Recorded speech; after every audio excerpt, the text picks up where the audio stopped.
Last week, we explored the fiery world of chili peppers in Noya, northern Uganda, with a farmer, Arthur Nkubito. Once you grow it, it takes 3 months and it starts harvesting.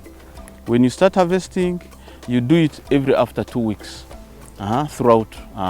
It can take 6 months to 1 year depending on how well you look after the garden. Now let's switch gears and explore pineapple farming on this very farm. Welcome to yet another exciting episode of NTV Seeds of Gold.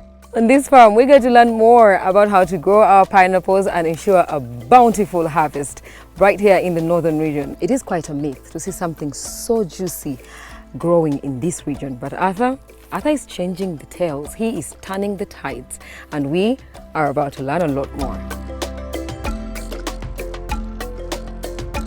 When it comes to northern Uganda, we have what they call auction days in the different sub-county. Each sub-county has an auction day in a month. And so that's where you find people that come and congregate and start and open up a market. And people move from all over many districts and come to that particular sub-county. So when it comes to the market, I can assure people in this region that you cannot even be able to exhaust the market.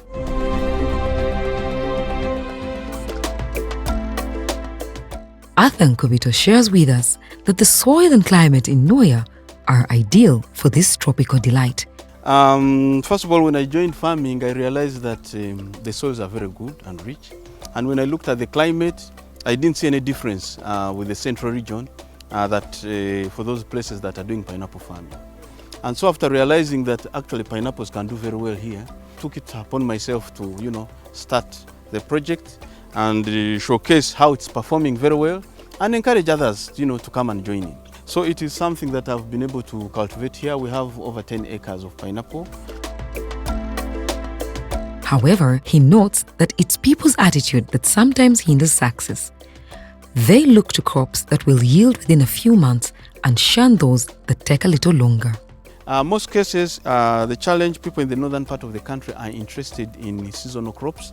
They want simsim, they want maize, they want millet, sorghum and so forth. Those take 3 months, but we have all seen the challenges when it comes to climate change. When you've just planted, I experienced the same challenge.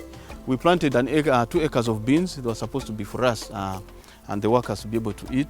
We planted, but the whole of May, we never received a drop of rainfall, and we could not even harvest a single cup of beans in the whole garden. But this is a crop that can withstand these challenges of climate variation, you see. Whether it is raining, it is growing. Whether it is sunshine, it is growing. And to make it very clear, why people in the central are actually benefiting and maximizing on this fruit, it is a crop that you can even plant during the dry season. To ensure a bountiful harvest, proper preparation is key. Arthur emphasizes the importance of spacing, weed management, and other essential agronomic practices. Yes, so what I did basically was to first get rid of the weed when I prepared the gardens. I had to look for a herbicide that would remove the spear grass. That was the major challenge. You will see there's still a few traces here and there, but generally that was the first. But because the soils were good, I was advised that I should do a spacing of 1.5 feet from one fruit, one seedling to the other within a line, and then 2 feet. Because it's a variety that grows big and can give a big fruit, and therefore you want to make sure that you leave it enough space. When you pick the first fruit, it will naturally bring in more suckers, and it will bring, let's say, 2 or 3. But because if you notice that the soil is very healthy and can handle the 3 fruits on one sucker, you leave them. So that's why we did this spacing to be able to accommodate that fruit. One of the most impressive aspects of pineapple farming is the yield. Arthur proudly states that an acre can produce a staggering 15,000 fruits initially, with the numbers increasing as harvesting continues, reaching up to 25 to 30,000 fruits per acre. So you can imagine having, 15,000 fruits of an acre of this size. But remember, once you pick and you're going to do the second, and you're picking the second season, one sucker will give you more than what? One stool will give you more than 2 suckers. So instead of 15,000, you find yourself now with 25 to 30, 1,000 fruits in an acre. And that is huge volumes. I think people have not taken a lot of interest to understand the details and the volumes of this crop. And that's why you find that Places like in the central region are, are reaping gold out of this at the expense of other regions that can actually do equally better. When it comes to maturity, it depends on the variety planted.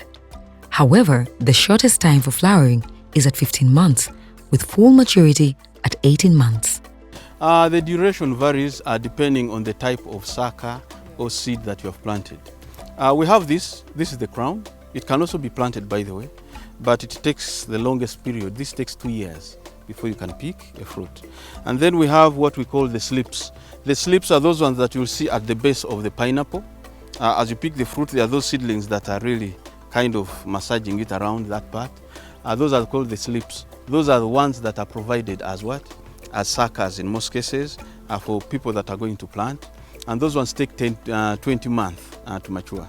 Now, why I told you that we space it this way because of the soils, they'll tend to provide more suckers, shoots on one stool than the other. So where you find that a single stool is giving you around 4 or 5 suckers and you just want to maintain 2 or 3, you thin the other ones by removing, which you can plant as seed. Now those ones take 18 months. Now that is the shortest period you can grow a pineapple in Uganda and be able to harvest it. So it will take you 18 months, but it will flower at 15 months. Now from the point you're seeing it flowering to a point where you harvest it like this, it takes 3 months. But don't get deceived, 3 months is just like 1 month when you're in a pineapple garden. It really moves very fast. This gradual process allows for continuous harvesting and sales. You'll pick your 15,000 pineapples from your 15,000 suckers, but that is just for the first round. It will develop from one stool at around 2 suckers. Those ones will now take between 9 and 12 months for you to pick another round of fruit. Why? It's taking less time because it's already finding the mother plant there, well anchored, well rooted, and having the leaves to provide everything. And so the crop grows very fast. So after 1 year, you'll find yourself picking another round of harvest. What we do, we encourage members, farmers, when they're farming, when they're weeding and so forth, they weed as they add soil onto the lines that are holding these suckers. Because as you can see, it's a big fruit and you want it well anchored, and if you don't, with the heavy rains and the heavy winds, they'll push it. Sometimes this will break or the whole crop will fall down. But be sure to get at least now 2 fruits from a single stool, and then you also continue applying things like cow dung, goat dung, rabbit urine, and so forth. You'll be able to harvest for the 3rd round and the 4th round, depending on the quality of your soils and your agronomic practices that you're using. The market for pineapples in the region is vast, attracting traders from southern Sudan and Kenya, creating opportunities for local farmers. When it comes to northern Uganda, we have what they call auction days in the different sub-county. Each sub-county has an auction day in a month. And so that's where you find people that come and congregate and start and open up a market. And people move from all over many districts and come to that particular sub-county. You see, if you go to Ensnile at Jumani, Arua, you go to Lamuo, you go to Kitgum, you go to Abim, Karamoja sub-region, then you come to, the borders and up to Sudan. I've been getting people who are interested, I think having seen me on my YouTube channel, asking whether they can come and trade this crop.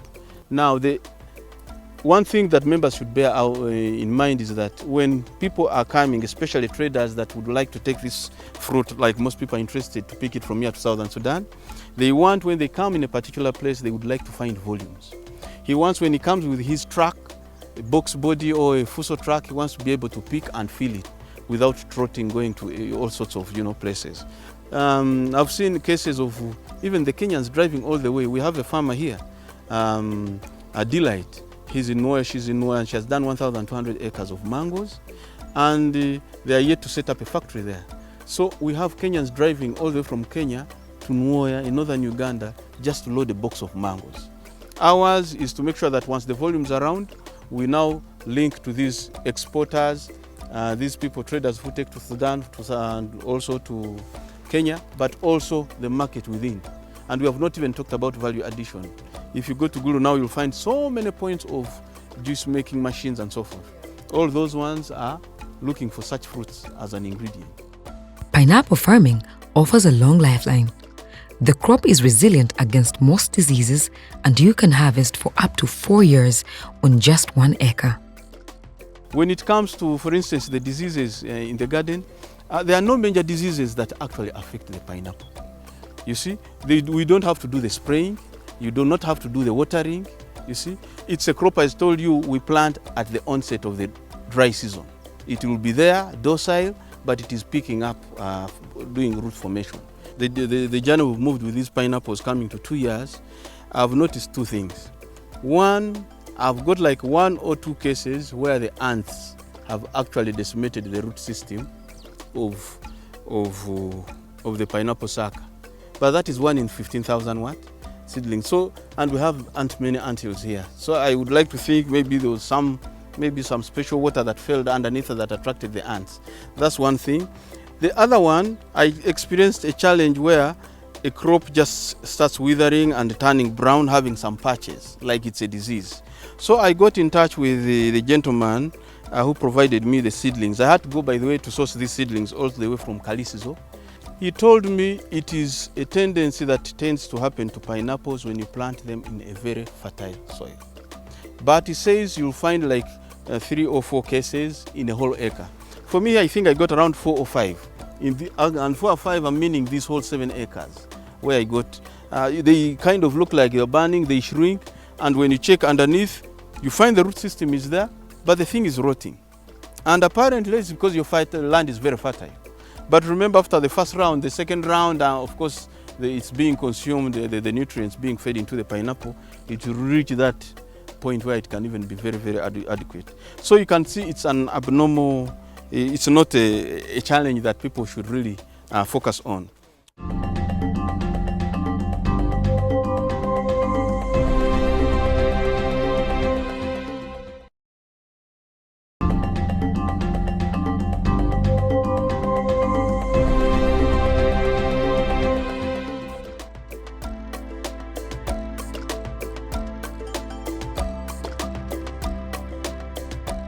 Interplanting is also an option, especially at an early stage, ensuring a steady income for farmers. I encourage that during the first season, just put in maize. Harvest the maize, forget about the pineapple. The second season, put in beans. You've still not lost on entirely 2 seasons. You have harvested your maize, you have harvested your beans. And you can use it to, to get some money to look after this particular garden. And then the third season, I encourage people to do what? To just continue adding the soils, just along to make sure that you feed this pineapple. And then it will give you a very big fruit. The most fragile stage in pineapple growing is the flowering stage. Each pod produces delicate flowers, making timing crucial when applying herbicides to avoid damaging the crop. The most fragile stage would basically be when it has flowered. Now, why I say that is for those people who have a tendency of using selective herbicides for the pineapples. It's good, it can help with these challenges of limited labor, where you have to make sure that the garden is maintained. But remember, that's the point also, the time when the bees are also coming in to pollinate. As you can see, a particular pineapple, I also something learned. I thought maybe the flower would be somewhere here, but the pineapple has flowers on each of these nodes that you're seeing. It's actually a flower. So you'll notice that when you zoom in and look at one of those small pineapples, it's dotted with flowers all over the place. So when you spray and the bees come, they're going to die. But the fragility when it comes to the fruit itself is once it is flowering and you spray, there is a way that chemical affects this fruit in the long run. Those are the cases you see when somebody gets a pineapple, it will still grow up to this size, but when you cut it, that's when you go and see that it has some black spots inside. It's not rotten, it's not what, but it has those patches inside. It's because that point when you sprayed, some of those residues remained there. The pineapple kept on growing and expanding, but the other thing remained, and therefore you'll find it there when you're trying to chop, dissecting this pineapple into a fruit. And if you're having a market and you have volumes, you have to be very careful when you're going to apply that kind. You can apply the spraying of a herbicide right from day 1 up to the end of month 15, or once you conclude the harvesting season and you're going into another phase.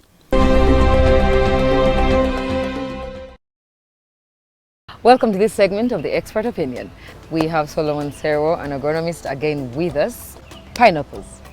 in the northern part of Uganda. Not very common, and I think a few of the people are afraid of indulging because they believe it grows best in the central region. So why do you think the people in the north are, skeptical about venturing into it? One of the reasons could be that they have not found out that they can actually grow pineapples in the northern part of the country.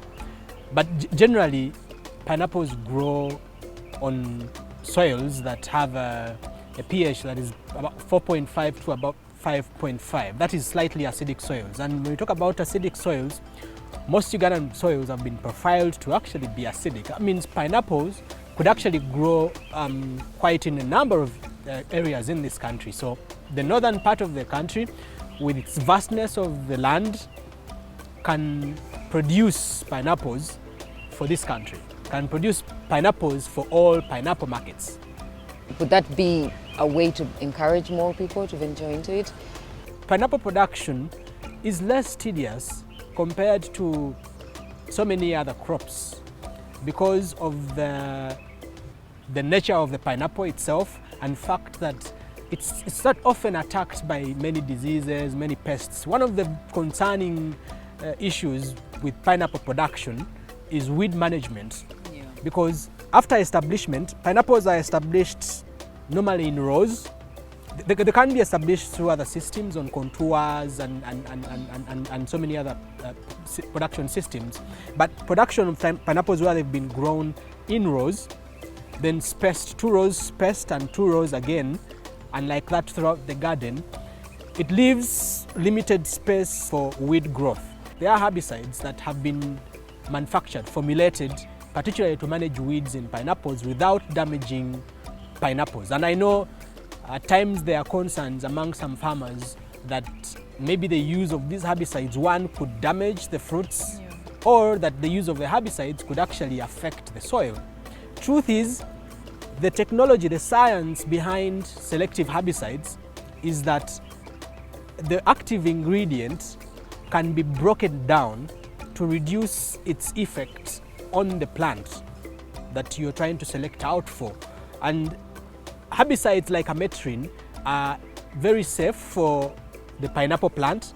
And when it comes to the soil, God has so beautifully created the soil with a wealth of life. And I'm talking about microorganisms here that are able to break down these active ingredients and reduce their impact in the soil. As an expert, you're very much aware that there are multiple, planting materials that can be used.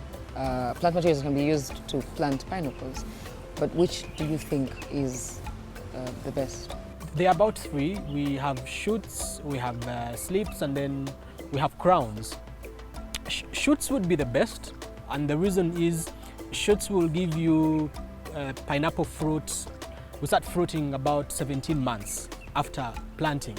The crowns will take slightly longer, and the slips will also take slightly longer. We're talking about 21 to 24 months, close to 2 years before the first fruit comes. So the shoots are the best. They will fruit fast, and they are also less susceptible to soil-borne pathogens because the surface area available for infection is limited.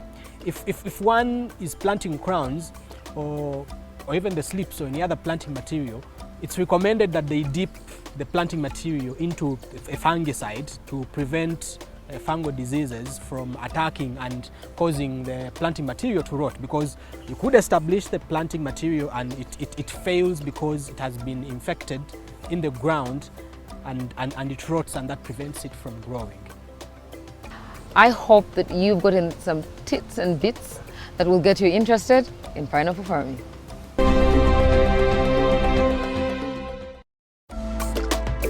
Pineapples have a natural defense mechanism with their sweet fruit. To manage the spiking nature of pineapples, workers use gloves, long-sleeved shirts and jeans to protect themselves during harvest. Me, I've been able to buy for the workers gloves, these leather gloves, and they put them on and they're long up to here. But I also try to ensure that I provide the long-sleeved shirts and maybe jean trousers. Jeans, they'll be able to move adequately, and try to weed. But still, when they do that, they have to be careful. But you'll find that even those gloves, over a period of 3 months, they tend to what? Weed and get off, because each time they are weeding, it's really scratching and so forth. So they wear out quite easily, but the cost of replacing is way bearable compared to the returns that you are going to get out of this particular farm. Arthur's vision goes beyond the fields. He aims to popularize pineapple farming, providing local farmers with a steady income source. Unlike cereal crops, pineapples offer stability, and Arthur encourages fellow farmers to seize this opportunity. Remember, these are people who are still living from hand to mouth. They get all the maize and sell it when they're just harvesting. The price is, first of all, very low. And so the ones who are benefiting are the middlemen who come and take it.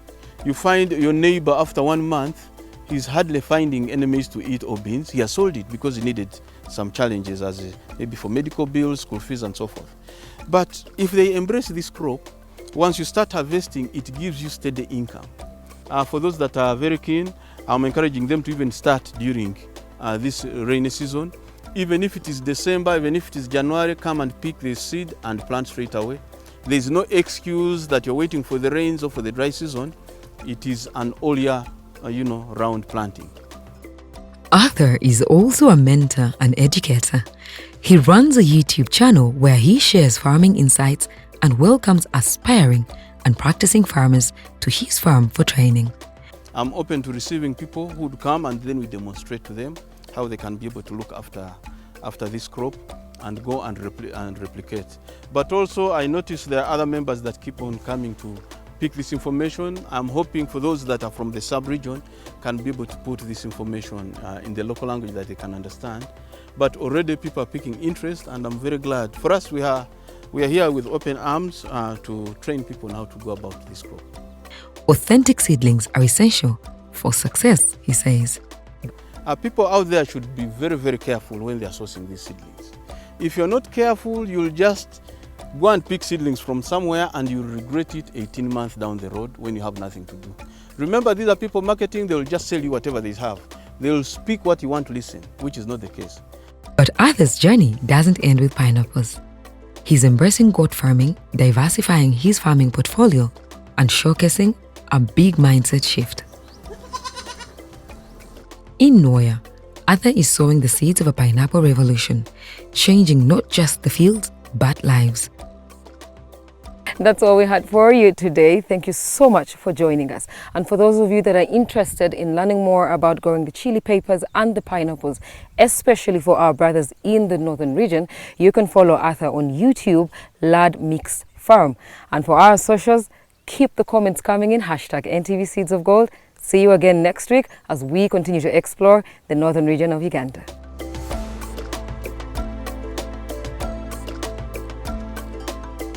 There's a nice word I had. There's a nice word I had.